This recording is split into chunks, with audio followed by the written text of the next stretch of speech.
السلام عليكم ورحمة الله وبركاته. بسم الله الرحمن الرحيم. لما بتدوس جامد على بدال البنزين أقصى درجة، فأنت كده بتعمل إيه؟ بتعمل أقصى فتحة لبوابة الهواء اللي هو إيه؟ فول ثروتل أو وايد أوبن ثروتل. فده بيدخلنا على الباور انريتشمنت. معناته إن إحنا بنزيد كمية البنزين، وبالتالي قدرة الموتور بتزداد في إنه ينتج قدرة أو طاقة أو التورك. ده الوضع الطبيعي. طيب إيه اللي بيأكد لنا إن إحنا دخلنا في الباور انريتشمنت؟ إن إحنا عن طريق الوايت باند أو النارو باند بنشوف القراءة بتاعتهم، ولازم تكون ريتش. ريتش يعني بنزين زيادة، اللي هو أصل العمل بتاع الباور انريتشمنت. طيب لو إحنا عملنا آه، زودت فتحة ثروتل مفتوحة على الآخر، ومع ذلك طلع عندنا لين، يبقى إيه بقى القصة؟ هل ده ينفع؟ لا، يبقى في مشكلة. فهنتكلم على تظبيط التورك مانجمنت. للأسف التعديلات اللي هي الغلط، خاطئة، يقوم بيها البعض في المنطقة دي بتعمل إيه؟ بتحرم السيارة من الدخول إلى الباور انريتشمنت، وبالتالي فقدان القدرة أو الطاقة أو التورك. هنتكلم على مشكلة التورك مانجمنت. زي ما قلنا في أخطاء بيرتكبها بعض المبرمجين، في الواقع هتتسبب في وجود مشكلة. لما المبرمجين في حال أقصى فتحة للثروتل أو بوابة الهواء، ومع ذلك السيارة ما بتخشش على الباور انريتشمنت، فدي مشكلة محتاجة فحص لمعرفة السبب. لما المبرمجين لما لقوا المشكلة دي بيروحوا يعملوا تعديلات على التورك مانجمنت وعلى جداول الباور انريتشمنت عشان يظبطوا الموضوع ده. فلما بيرجعوا المفروض إن هما برضو مع أقصى فتحة للثروتل،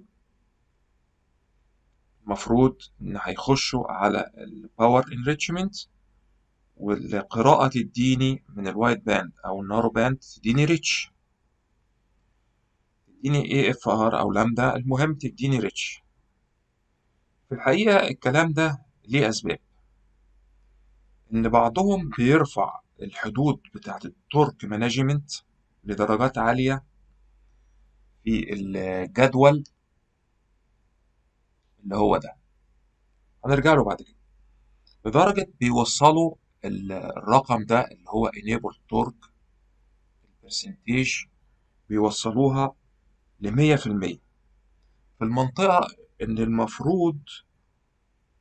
المفروض محدش يلعب فيها. زي ما انت شايف كده كاتب لك no entry، اللي هي power enrichment enable torque، ممنوع دخول منطقة محظورة. يعني انت السيارة محطوط فيها هنا 60 أو 50، المفروض ما تلعبش فيها، وخصوصا لو انت وصلتها لل100. طبعا اخواننا وصلوها لل100 عن دون قصد، لأن في بعض السيارات ما بتشتغلش أو ما بيحصلش تفعيل للباور انريتشمنت إلا لما التورك يوصل ل100%. هم هناك حطوا 100% على اعتبار إن دي هتوصل لهم أو تعمل انيبل للتورك عند 100%. ولكن اللي بيحصل في الحقيقة إيه؟ معلومة إن في بعض السيارات ما بيحصلش فيها انيبل إلا لما التورك اعتبارا من 0% يبدأ يحصل تفعيل للباور انريتشمنت. في سيارات تانية عند 15% السيارة بتخش على الباور انريتشمنت. دي المشكلة اللي هم وقعوا فيها عن دون قصد. عشان كده انت لما تيجي تعدل في اي جدول لازم تقرا الحاجات اللي مكتوبة تحت هنا. شوف هنا يعني ما تزيدش عن الرقم ده. اول ما تبدأ اقل منه مفيش باور انريتشمنت. تيجي تبدأ توصل فوقه above فوق الرقم ده تبدأ السيارة تخش في باور انريتشمنت. طيب يبقى احنا كده يعني ادينا فكرة مبدئية عن اللي بيحصل او عن المشكلة اللي احنا بنواجهها دلوقتي، وهنشوف برضو تفاصيل ليها اكتر من كده. لما نروح هنا للثروتل اللي هو باللون الاخضر ده، لما نروح شوف كده هيوصل لاقصى حد ليه اللي هو فول ثروتل. هنا الوايت باند مدينا قراءة 14 و 14 و فكده مدي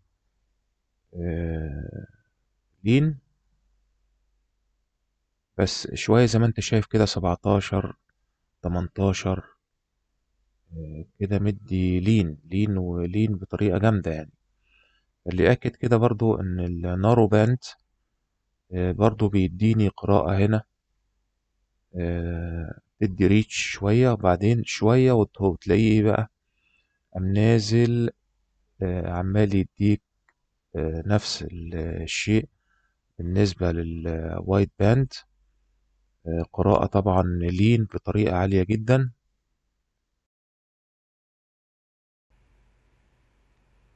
ودلوقتي هنروح نفتح الإديتور انجن فيول باور انريتشمنت، وده هنا الفايل بتاعنا بقى اللي حصل فيه المشكلة. اللي حاصل ايه؟ ان الشباب جم هنا كده ظللوا دي وهم عاملينها 100. 100 بالنسبة للكمبيوتر السيارة دي ال E95 الكمبيوتر بتاعها اللي هو الجيل الخامس. هي سيارة 2014 سيلفرادو. في الجيل الخامس احنا عندنا ايه؟ النقطة دي او التيبل ده الجدول ده اللي هم الشباب زي ما احنا قلنا عملنا ايه؟ حط هنا 100. 100 ان هو كده عمل ديسيبل او الغاء للباور انريتشمنت. طبعا هو كان في كذا حاجة بيتحكموا في البي اي او الباور انريتشمنت اللي هي زي الار بي ام اللي هو بعد 300. وهنا كمان التورك اللي انا هنحكي فيها. وهنا الثروتل برضو يعني المهم الباور انريتشمنت عشان يحصل يبقى فيه كذا حاجة من ضمنها اللي هو ايه enable torque.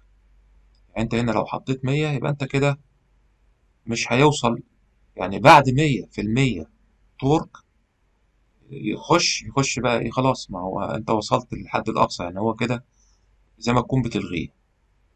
اللي بيحصل احنا قلنا ان الجدول ده او المنطقة دي خطر جدا ويفضل ان محدش يلعب فيها. عايز تخش وتعدل يعني ممكن نخش هنا ونوصلها الى 50%. احنا كده بنقول للكمبيوتر لما التورك يوصل عندي ل50% enable torque يقوم الايه الباور انريتشمنت يخش ويزود البنزين ويزود قدرة السيارة والطاقة بقى والسرعة كله بقى ايه. يبقى احنا كده صح. اما زي ما احنا حكينا من شوية ودي 100 في بعض سيارات 100 بيبقى enable زي ما احنا قلنا من شوية، وفي بعض سيارات 15%. ده كان درس النهاردة، وأتمنى تكونوا استفدت ونشوفكم في درس تاني. والسلام عليكم ورحمة الله وبركاته.